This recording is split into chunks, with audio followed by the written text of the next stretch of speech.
हाँ बेटा, क्या हुआ? मम्मी इसने मारा मेरे को। अरे क्यों मारा छोरी के?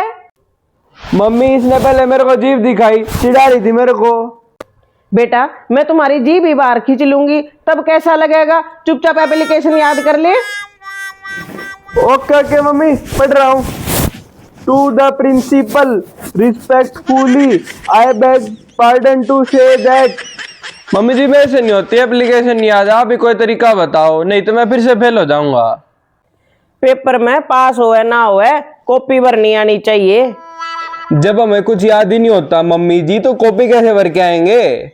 मैं बताऊंगी कौन सी कला है पेपर में पास होने की। मैं उस टाइम पे भी 38% नंबर लेके पास हुई, जबकि पास तो 33% में हो जाए, मैंने 5% नंबर फालतू लिए पास होने के। तू क्वेश्चन बता, मैं बताती हूँ कैसे पेपर भरना। मम्मी यहाँ पे लिखा है कि पानीपत का युद्ध कब और क्यों हुआ था। सबसे पहले कॉपी लेकर उसमें लिखना पानीपत का युद्ध कब हुआ था। मम्मी जी ये तो क्वेश्चन ही हुआ। एक लाइन बनी ना, आंसर में भी यही लिखना। हाँ हाँ हाँ मम्मी, एक तो बनी। बोल देना पानीपत का युद्ध पानीपत में हुआ था, और ये पानीपत सोनीपत से आगे पड़ता है, और पानीपत में ही पानीपत का युद्ध हुआ था, इसीलिए इसको पानीपत का युद्ध कहा जाता है। ये तो मम्मी जी आपने सही बता दिया, लेकिन याद तो करवा दो पानीपत का युद्ध हुआ क्यों था। हाँ बताती हूँ, ये तो मैंने कॉपी भरने का बताया, अब आंसर को याद करना, ऐसे करना। हाँ हाँ याद करवाओ मम्मी।